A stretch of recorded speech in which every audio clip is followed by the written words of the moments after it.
Frosted has gone on by and he has exploded. He is absolutely blowing his competition away. Oh my goodness, look at Frosted today. Frosted's 10 in front. Frosted is absolutely rubbed in the Met Mile. He was wrapped up in a final time of 1 minute 32.73 seconds. Anchored down Upstart of East Ladder. They were a mile behind him.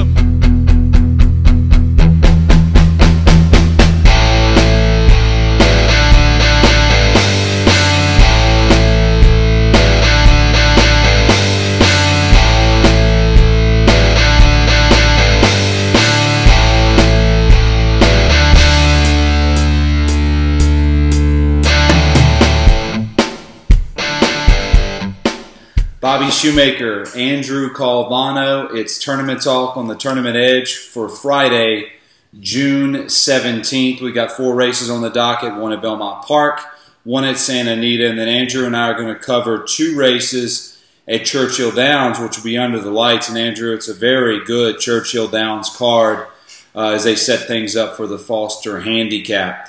But before we do go into our normal 4-race docket, I did want to talk about the final leg of the Triple Crown, the Belmont Stakes. Your winner was Creator. Wanted to ask you about his effort and get your thoughts on other horses in the race in which you were impressed with. I'll do the same. You go first. Without a doubt, and Creator winning it, I think it really goes to show how wide open this year's 3-year-olds are. Being that 3 different horses won the Triple Crown races.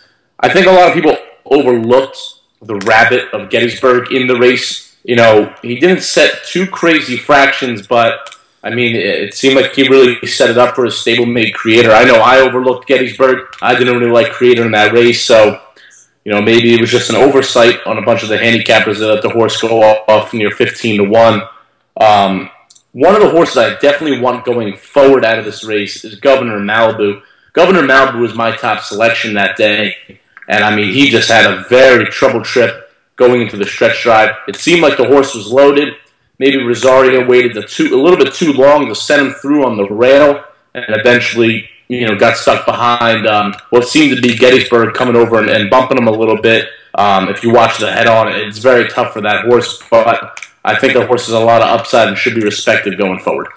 Yeah, I didn't realize the magnitude of the Governor Malibu incident until I watched the race, and I don't know if Governor Malibu was going to win the race, but certainly would have been a much bigger factor at the 16th pole. And I have said this before to you on the show, when horses get cut off like that, unless they're superstar freakish, they don't really overcome something of that nature.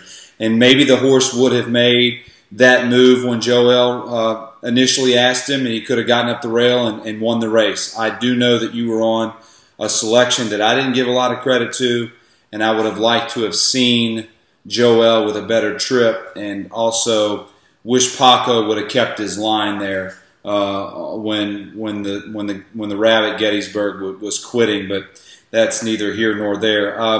I overlooked Creator for a plethora of reasons. I just didn't think he was that good.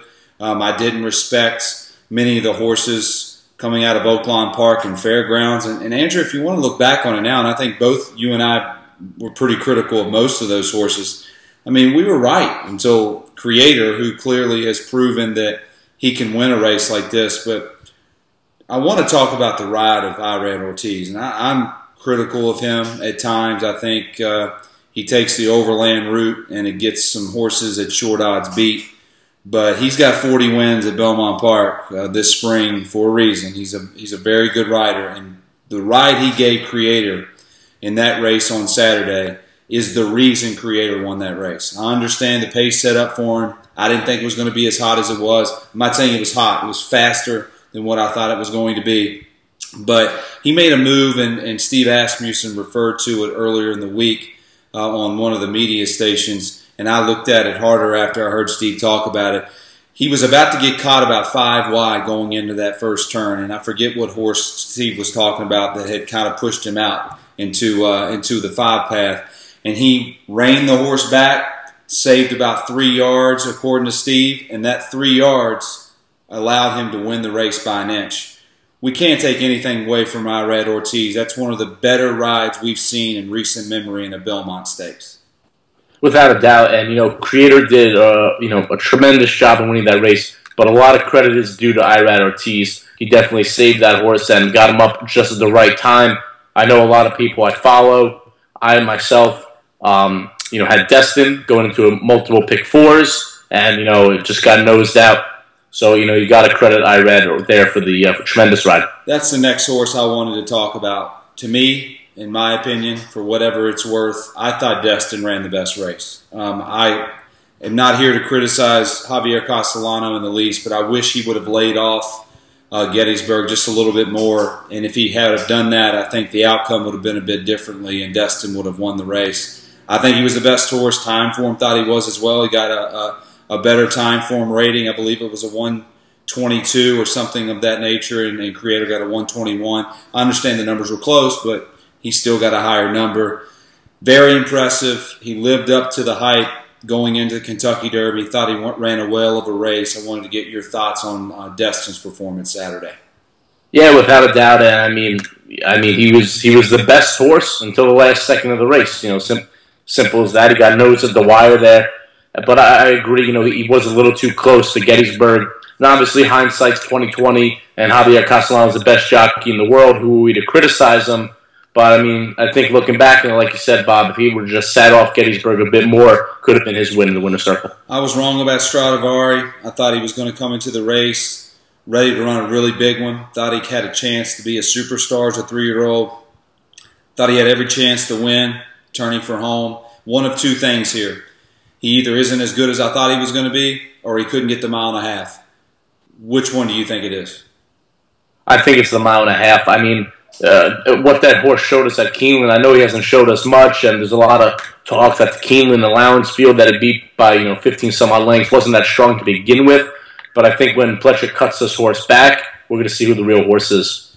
Lonnie finished third. I couldn't believe it. You and I were both very critical of Lonnie last week. I think a lot of people are talking about the outside trip and what he would have done if he would have been drawn further inside. And Andrew, in my opinion, I think he would have done worse, because I don't think he's a horse that can, change gears from fourth to third, back to fourth, like Creator's able to do through a pack of horses. Your thoughts on Lonnie? Was it just the perfect scenario where they went fast enough for him to just run wide on the outside and not get blocked? I think so. I don't think he shows too much versatility. The thing with Lonnie that I will credit him with, obviously running those 3 races, in the 6 weeks it's very gruesome on horses, and that's why you see many Triple Crown, failing at Belmont, just because it's too many races plus the distance. But I think the horse showed a lot of heart over the Triple Crown season. 2 horses were very disappointing. One to me, another disappointing for how much money he took. We'll go with Exaggerator first. I thought he was your most logical winner. I don't really know how to explain it other than this. His poor performance shows how good American Pharoah is from this stance. It's very hard to run 3 races of that magnitude in 5 weeks. And we've seen a lot of horses go into the Belmont Stakes and run clunkers, and you can't explain it. I think that's the reason for Exaggerator. I had no problem with the ride. He had every chance to run big, and he didn't do that. I don't think it's anything to do with he's not good. I think he's a good horse who benefited from freakish paces in the Kentucky Derby and the Preakness, but I'm not going to throw in the talent Exaggerator. He needs to get a rest. I think he'll be competitive in New York. Your thoughts on Exaggerator? I'm a little torn in between with Exaggerator. He's really just got to prove it to me over a fast track. Because I was on site at Belmont Park, and I was saying to a bunch of people, unless this track comes up soupy, I just don't see it. And maybe it's the distance. That's obviously a huge factor. So cutting him back, I think he just benefited too much in the Preakness. I got to see him perform over a fast track. Cutting back. I just got to see it before I can say in my mind that this is a horse that's a lock from a wagering aspect.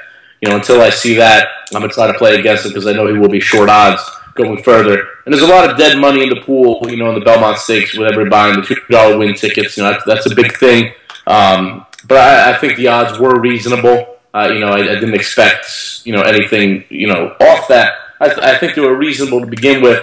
But, I mean, he was just a play against for me that day. Oh, I completely agree. I mean, I sit here on the show and said that I just don't think he's as bad as what he ran on Saturday in the Belmont Stakes. I think it was 3 races in 5 weeks. That takes just a lot out of horses. Yeah, without a doubt. And, like I said, with that factoring in, it wasn't the track, he's most comfortable at. The fractions weren't too crazy, like we said. It's going to be exciting to see what he does, going forward.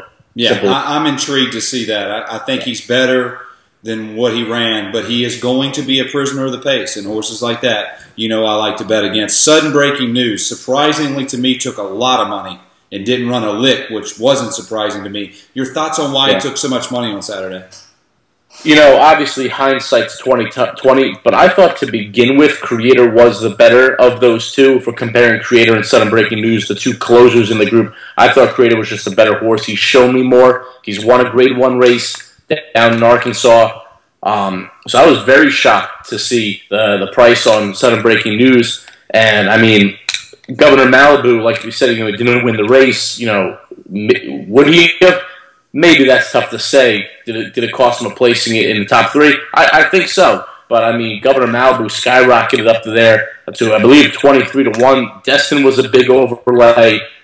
So I'm very surprised Sudden Breaking News took that much money. And I haven't liked that horse from day one. And you can check back on the Tournament Talks. Bob, you and I have been against that horse since we were doing, the Arkansas preps leading up to the Derby. Your thoughts on Creator moving forward? Do you like his chances? Do you think it was just a perfect scenario for him? Did you like how he ran and you like that going forward? Probably in a Saratoga-like setting. I know Steve takes a lot of horses up there. What do you think about Creator going forward? Or is this just a 3-year-old crop that's going to take turns beating each other? I think it's the latter there, Bob. The thing with me is I'm not too keen on big closers like that. Especially when I'm handicapping and I see a horse coming out of the Belmont. I don't necessarily throw it out, but I look past it for a bit because I know the distance is tough and everything's tough. But, I mean, one-shot closers like that, I always try to beat them. Always, unless I see tons and tons of pace on the card. Yeah, I agree, and I'm still going to stick to this. I think Outwork and Stradivari have very, very bright futures, and it's going to be sooner than later. Before we do go on to the 4 races, I saved what I felt like was the best for last when it comes to a recap. Going into Saturday morning, as I was driving to the racetrack, I said to the gentleman next to me in my truck, I said, Flintshire is going to put on the best show on Saturday. He put on a good show, but it was nowhere near what we saw in the Metropolitan by Frosted. I got to give you a ton of credit. I know he went off the favorite, but you told me before the show that you had heard from a very reliable source, to say the least, that Frosted was ready to run a big one. Now, I don't know if your source thought 123 Beyer speed figure, 136 time form U.S. speed figure, and win by 14 1/4 lengths and break all kinds of Met Mile records. But Frosted absolutely lived up to that and made 2-1 look like 20-1. Your thoughts on his performance historically?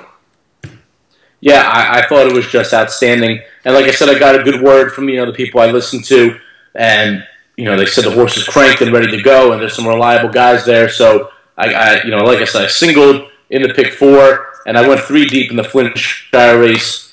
Really should have went all single all, but of course hindsight's 20/20. But I thought Frosted was incredible. I mean, if you look at Joel's ride, he's 4 wide going into the stretch, not even asking the horse. And I mean, I think if Rosario really rode him, and obviously, you didn't need to in that situation. But I thought if he, got into him just a little bit more, he breaks that track record with ease. So what you're telling me is, you're live there. He got a 123 time form. I mean, Andy Beyer speed figure here, which is the biggest we've seen since Ghost Zapper over a decade ago. And you don't even think that we've seen the bottom of Frosted in 2016. In that race, no. I mean, he was in a hand ride for half of the stretch run. If Rosario rode him for the first half of the stretch before, just walking him out, I think the horse, could have beat the track record with these. I think what I saw on my end, he was only a point or 2 off the Beyer Farah for last year in the Classic. And I mean, like I said when we were talking about Frosted last week, and McLaughlin said this, and everybody said this, if they didn't run into American Pharoah last year, this horse could have been, possibly the Triple Crown winner of that year, or, possibly add 3 more wins on his record.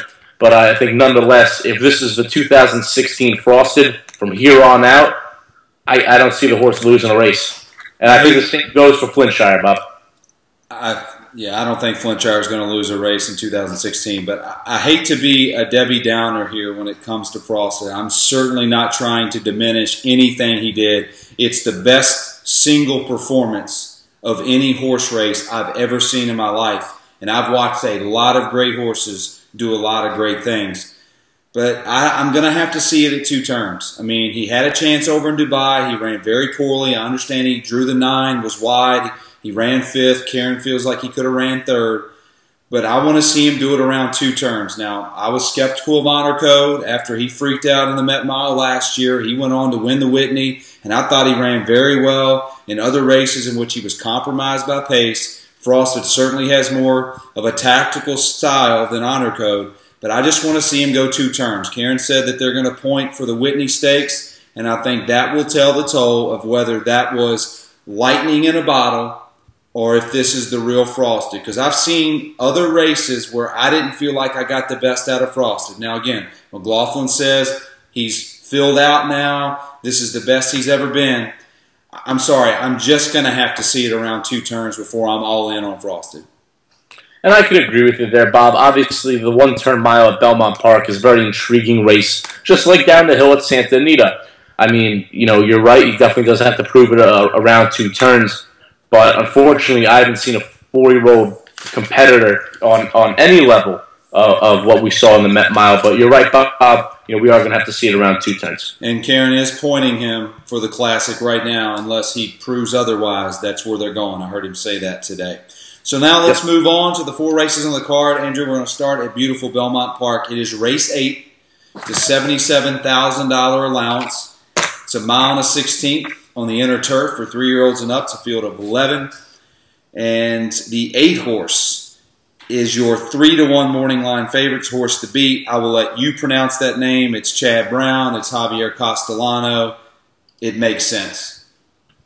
Yeah, not going to take a shot with pronouncing it, Bob, and it seems that every race we ever do, it's not the 30-to-1 that we don't want to talk about that we can't pronounce. It's always the favorite. Anyway, I mean, going into it, I just don't know. This horse hasn't really shown me a lot since breaking his maiden last year at Gulfstream Park.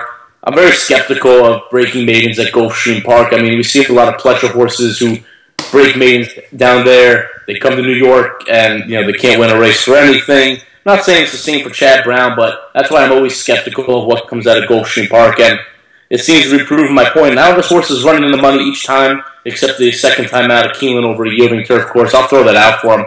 But it looks like a horse to me that's going to go off 7-5 and can be beat. Now, I saw a percentage that said Chad Brown loses near 75% of his races, but it seems whenever I'm on TVG, Chad Brown can't lose. But I'm going to try to beat him here, and I think I have a pretty good horse to do that at a good price. And that's number 4, Brother O'Connell. Actually had this horse in its last race in the pick 4. I wound up hitting for a nice score there, but this horse is really hitting his career form as a 4-year-old for Tom Morley. He's undefeated on the turf since the barn switch. In 3 races, the Beyer figures have increased by 15 points, which is very strong for allowance types. And should do an awesome pace setup today, sitting right off the minimal speed. And there really seems to be only a few horses that are in this race that are ready to beat this horse. So I'll take 10-1 on a horse who's in form, not making a major step up in class, not facing winners for the first time, is a solid price, not coming off a layoff, anything like that. And like I said, I just don't see too much in this field, so I'd rather beat the favorite, go for a nice price on a horse I've made money in the past before, and it's in top form. That's number 4. I'm going to call him Eric Hill, the 8 horse. I do know one thing about this horse. He's going to be coming from the clouds because that's what I've seen this horse do the 3 races that he's run in 2016. And anytime you're talking a horse 8-5, 9-5 that's going to have to pass a majority of the field, if not all the field, Andrew, I'm going to be willing to take a shot against the horse. He may just be the best, Andrew. It may not matter. He may live up to the bill, and Chad Brown has certainly been on absolute fire. He's been as good as you can expect in any situation, especially 2 turns on the turf. I took a shot with the 5-horse here, Liberty Holiday, at 6-1 morning line. I don't have too much to say about his first 2 efforts. I thought the first effort, April 8th at Keeneland, was better than the second effort, but I think the second effort, May 8th, you got an excuse. Timeform says that was a yielding turf course that day, and you know as well as I do, some horses just don't like the yielding turf course. We're certainly not going to get that on Saturday, as I've been hearing that this turf course at Belmont Park is as firm as it's been in recent memory. And I think that this horse is going to set just off the 6 and the 10. Mott is certainly turning things around, and Lezcano will have first run on the closers. And I looked at the other closers just trying to see maybe if the 8 gets blocked, if I have to worry about something else coming from off the pace. In my opinion, I just don't see much else. I think the 1 horse could also go to the lead, Eucalyptus, and help soften things up for the 6 and 10. If the 5 can sit second flight, I think he's got a chance to win the race, unless the 8 is just another freak show for Chad Brown. Now, that 6-1 morning line is about what I think this horse should be when they go out of the gate. Now, I think it should be more like an 8-1 morning line, hoping to get 6 as they go out of the gate. And here's the deal for me from a tournament play perspective. If the 8 is 9-5, 2-1, and this 5 horse is bet down to 4-1, I'm probably going to take the 8 horse because Chad Brown is hotter than fire. But if I get 5, 6-1, and that 8 horse is bet down to what you believe, the 8-5, 7-5 range, I'll take the shot with the 5 just because I think he has a tactical edge. And even though it's Chad Brown and Javier Castellano, it's an awful feeling to be on a favorite and then get blocked turning for home when you know you should have won the race. And another horse who may have been the 2nd or 3rd best horse in the race with a much better racing style goes off at 5-1 and pays $14 or $12, $14 and beats you out of a tournament. I'll roll with the 5, but the 8 is the horse to beat in my opinion. And I agree with that. I thought, like I said, I only saw 3 other horses that could potentially beat my 4, and the 5 was one of them. From what it seems, he was doing some good racing down in Argentina, and his 2 U.S. starts, first start in Keeneland, sort of chased what looked to be a hot pace and, brushed a couple horses, didn't really like it, whatever it may be. But Eric Quell was in that race, so, there's got to be some class in there. And then next out, he loses to Infinite Wisdom, who goes on to win a next out, and Taylor Fancy, who's becoming a very, very good turf horse on the New York circuit. I'm looking at Bill Mott here, 26% first-time blinkers. He's teamed up with Lezcano. They team up often, especially on the turf.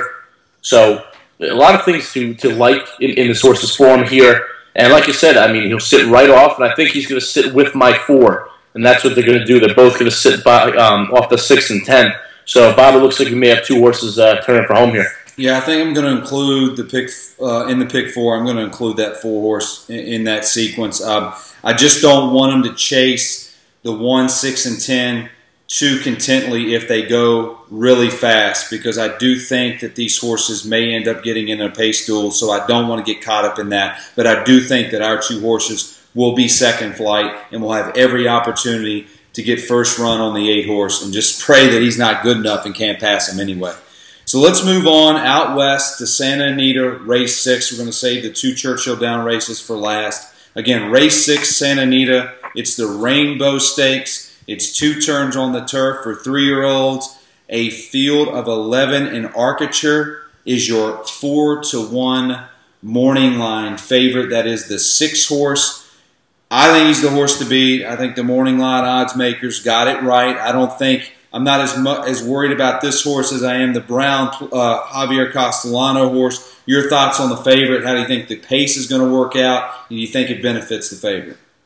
I think it's a pretty decent pace going. Nothing too crazy here, but I'm landing on number 6 here. That's Arcature. This horse has faced so much tougher on the grass, and in my opinion, should really win this race quite easily. I think this colt only has 1 or 2 horses else in this field that could beat him. The horse looks loaded. He started his 3-year-old career in the Pasadena to start the year off a long layoff. Loses to Dresden Hermes, who we know is a very talented horse. and then that horse went on to run evenly in the American Turf. So then he runs in an optional claimer, runs behind Beach Patrol. Bob, that name will stick for us forever. So another good horse. And then he runs in a Singletary and does what he does, and he stalks well and he wins the race. Stretching back out the extra eighth of a mile, the extra furlong, like I said, it looked like he was fading a bit too back in that race against Beach Patrol. But I just don't see anybody really closing on this horse. I think this horse sits a length or two right off the pace, and this horse is ready to rumble, come to the top of the stretch. Simon Callahan is one of the best turf guys, in my opinion, behind Phil D'Amato. Flavion Pratt's the best turf jockey on the West Coast circuit, behind Rafael Bejarano. So you got a very good team here. The buyers are increasing with every start, and simply I think this one's the horse to beat. And 4-1, in my opinion, would be a game if I see this horse going off 5-2, actually. That's what I had on my morning line odds. I thought 2-1 because of class edge alone, and we know that horse players bet class more than anything else. I respect that opinion. You make a great argument for the 6, and like I said, I'm not going to sit here and say he's not the horse to beat because he absolutely is. But I'm going to try to steal this race on the front end. I didn't think that there was as much pace in the race as you thought it would be. I looked at the horses in this field, and the majority of them were losing races after setting 24 and change, 48 and change. And then I found one horse that went really fast last November at Del Mar, who's now second off the layoff for Phil D'Amato and Tyler Bays, and that is the 4-horse Lawrence Lad. That horse, if you look at the fractions here, Andrew, I mean, you're talking at Del Mar, November 28th, less than 23 seconds that first quarter, backed it up the second quarter in less than 24, and was just a head off the lead inside the 8th pole, and to lose by 2.5 lengths. First time going long, first time on turf. They put him on the shelf for 168 days.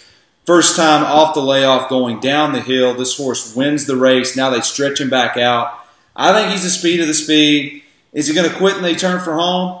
I don't know. I'm willing to bet that if he gets to softer fractions, which I think he's going to get here, he might be really tough to pass. I think the 6 again is the horse to beat. I think it's probably going to run 4-6 or 6-4, but I get 12-1 on Phil D'Amato, Tyler Bays, stretching out after I saw talent in that $52,000 maiden race November 28th at Del Mar. If you beat me, you're going to beat me at a short price, but if I win, it could set things up. I'm going to take a shot here. 4-horse Lawrence Lad, 12-1 morning line, and I think I might get an overlay. Yeah, and I agree with you, Bob. And once again, this was another horse I thought could beat my horse. Like you said, Phil D'Amato, second off the layoff. I've said on the show multiple times, the horses going downhill turf really benefit from coming back and going long their next start. And I think one of the trainers that does that the most and is successful at it is Phil D'Amato. He teams up with Tyler Bays, who, he's no Rafael Bejarano, he's no Flavion Pratt, but he might be next after those two. He's a very talented jockey. You always get a good price on him. Him and Phil D'Amato click at 33%. And that's a horse, Bob, I didn't really see him going directly out to the front. I know he was going to show some speed. Maybe that's what we're seeing. I know we use two different sites. But if you're seeing that, I had the horse sitting a length or two off. I know that's not what you're expecting, but either way, I thought this was a horse that had to be respected. And I'm not going to throw him out for any reason. Yeah, I want this horse on the front end. When you're that close to that hot of a pace, November 28th, and then I see these other horses that are off of 24 or 48, to me that tells me he's going to be on the front. Maybe that's not the case, but I wanted this horse, and I'm betting on this horse to win the race going wire to wire. If he can show some tactability and win this race off the pace, then I think you might be looking at a horse with a very bright future. I just think he has a pace edge. But there's no doubt, I can't stress it enough. The 6 is the horse to beat, but I'm going to be in front for a while, and maybe I might be in front all the way to the wire. I just think it's going to be a slow pace, and I think the 4 has a tactical edge. Any other horse that you saw in here, I know you mentioned the 4 could be a horse that beats your 6. Give me another horse who you think's got a shot here. I think Rallis on the outside. I think he finally gets a nice post draw. I know there was a short field last time out, but that was the first time turf. He only lost by a nose. The horse, the last time he won was the Hopeful, and I was on him at 7-1, and I thought this horse was going to be a freak going forward. Didn't really seem to be the case. Tried the Kentucky Derby Trail. That didn't work out. But they threw him on the turf, and he ran a pretty nice race. So maybe the horse just likes turf some more. I thought with the outside post, he could definitely benefit and then move forward here. Other than that, not a horse I really think can beat me, but I think a horse that is quite interesting is number 7, Smoky Image. I mean, if you look back, this horse has beaten 37.5 lengths, 18 3/4 lengths, and I know some of his best races have come last year, but maybe a switch to turf will do it for this horse as well. When he's not chasing horses like I Will Score, Exaggerate, or Dancing Candy, maybe the turf will just waken this horse up. I'm going to use him underneath. I just think it's a desperation move for a horse who's just reeling at this juncture, as Smokey's Image. As far as Rallis is concerned, I thought he was very valiant in that first turf effort.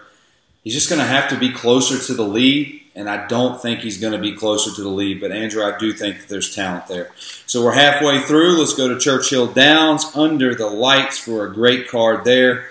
It's race 7. It's the Grade 2 Wise Dan Stakes, mile and 1/16 on the turf. 3-year-olds and up, field of 11, and the ultra consistent, and what a great story, the Pizza Man, the 2-horse, is your 6-5 morning line favorite. One thing we do know, if he is successful, he's going to be successful coming from the clouds. Do you think he's the horse to beat? I'm assuming yes, because of class alone. Yeah, without a doubt. I think if he returns to last year's form, he's definitely the horse to beat. I thought the pace would set up not too crazy enough for him to win easy, but I mean, if class is going to win, he's the one who's going to beat him.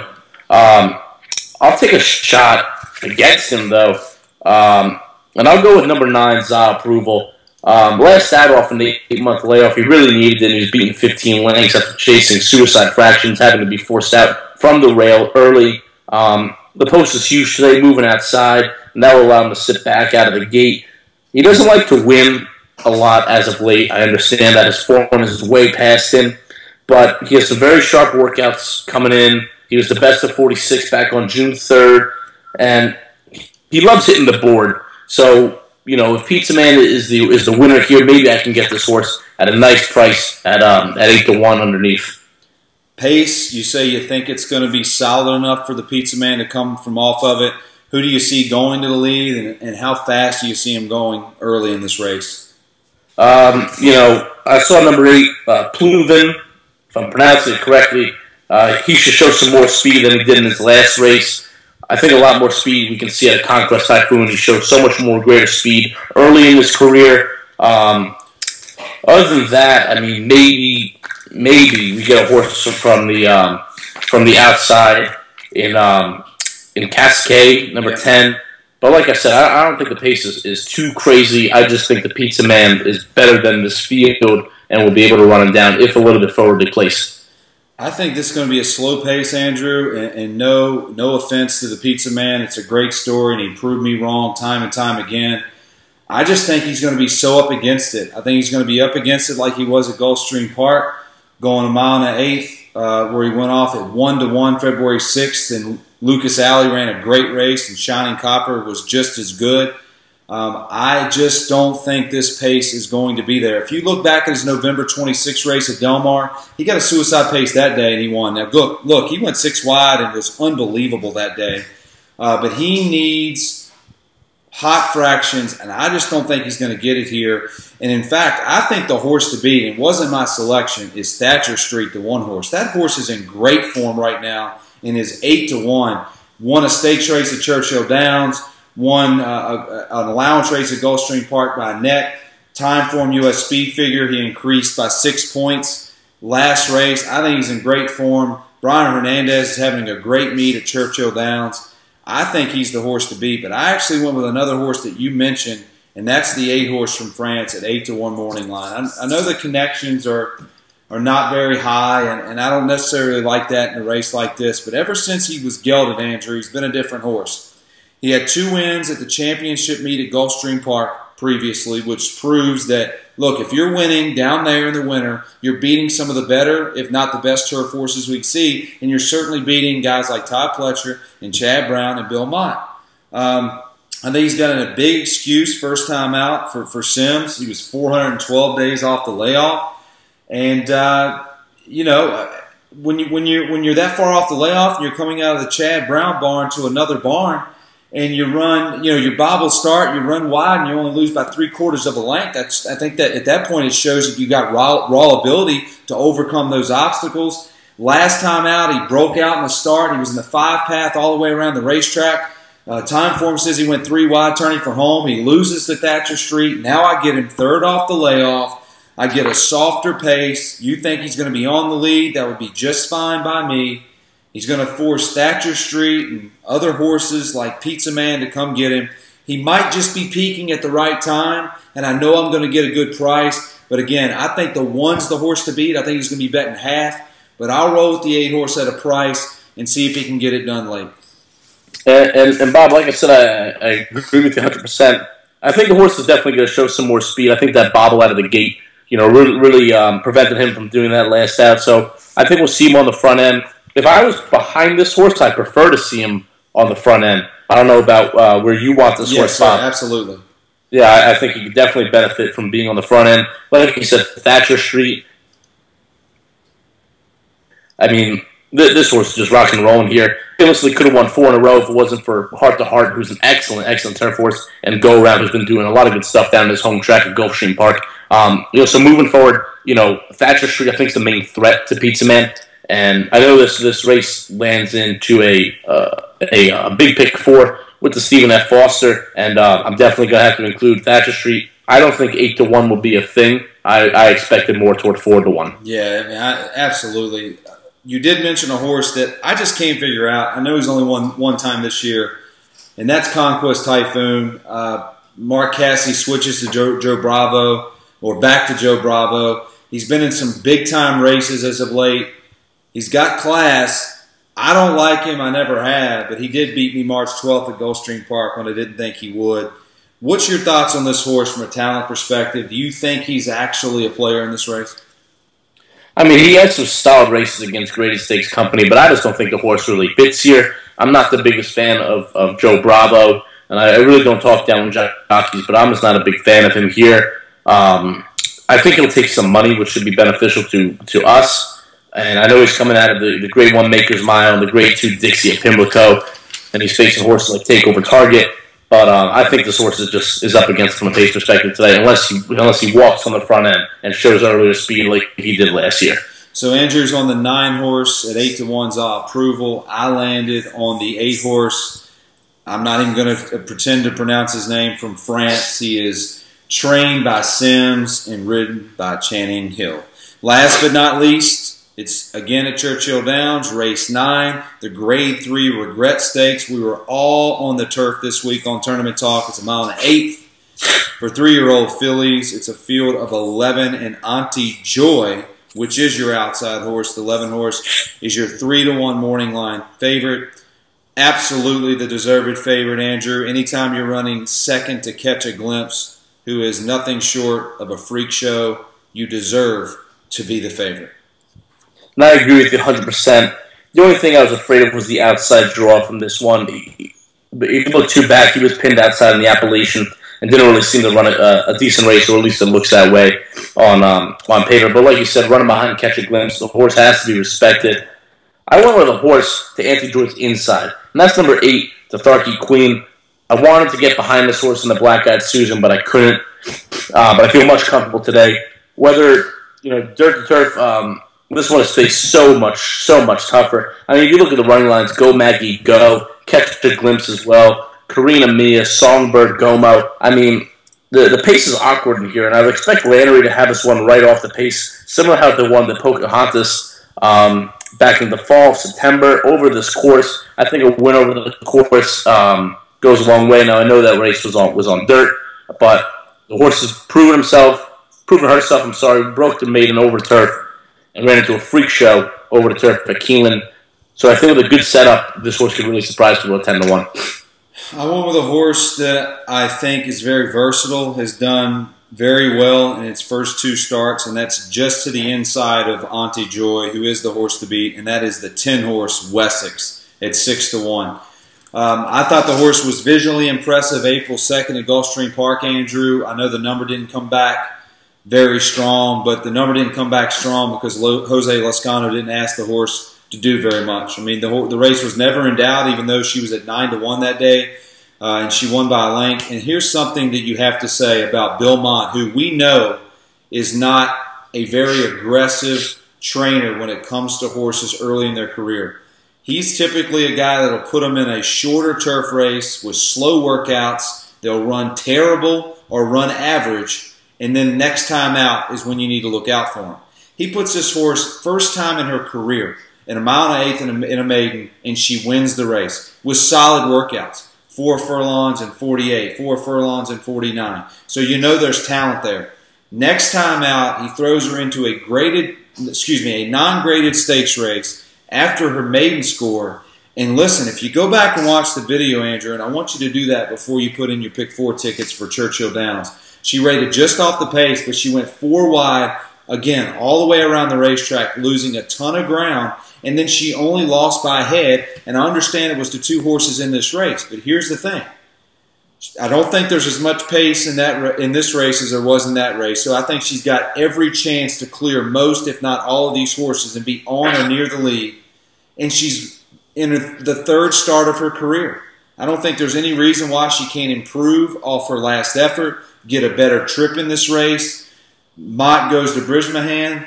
We'll see if he can do the job. But I think there's a lot of talent here, Andrew, whether or not she wins. And she, again, has a pace advantage over most. If you've accomplished what you've accomplished this early in your career with Bill Mott as your trainer, I think the sky's the limit for this horse to a certain point. Your thoughts on my pick? I think Wessex has a chance to win this race. Yeah, and I got to agree with you there. The Juddmonte, this filly sired by Unbridled Song, a very respectable sire. Like you said, arguably should have won that race last out of Pimlico. I remember having that horse in my top 3 selections, and I remember that race very vividly. And to be honest, Jose Lezcano could have given her a better ride and arguably should have won that race. Gone Away in Family Meeting, they meet up here again. Giroux's pinned on the inside with Gone Away. You know, a horse of respect. And you get a pretty decent price there, 6-1. I think Family Meeting just ran freakishly that day. I don't see much out of that horse. But Gone Away shows a lot of class in that field, and I honestly think Wessex could have beat that field. So I think he landed on a great horse there. And I think we're both in agreement that Auntie Joy may just not like this setup today. Noble Beauty, Chad Brown, Julian Leparoux. Couldn't leave the show without asking you about that horse. 3rd career start. Obviously, Chad's a very aggressive trainer. You think this horse has a shot? I'm assuming the answer is yes. And where do you think this horse is going to be? Is this going to be another closer? It looks to be that way, another closer here. I know there was some trouble in that maiden race. It just got pulled back there, had to steady for Javier Castellano. You know, and it didn't really seem like they changed up the tactics in that second race there, May 7th down at Gulfstream Park. But you know, closer coming out of the clouds, I'm not a fan of those horses. But I mean, looking at the pick 4 sequence, that's not a horse I want to leave off a ticket. I'd never leave Chad Brown second off the layoffs off my place. Yeah, you certainly don't want to do that if you're alive, and then Chad Brown knocks you out of the pick 4. So Andrew lands on the 8 horse. Dothraki Queen. I'm on the 10, Wessex. And that'll do it for this edition of Tournament Talk on the Tournament Edge. Hope we found you a lot of winners. And until next week, and as always, good luck, guys.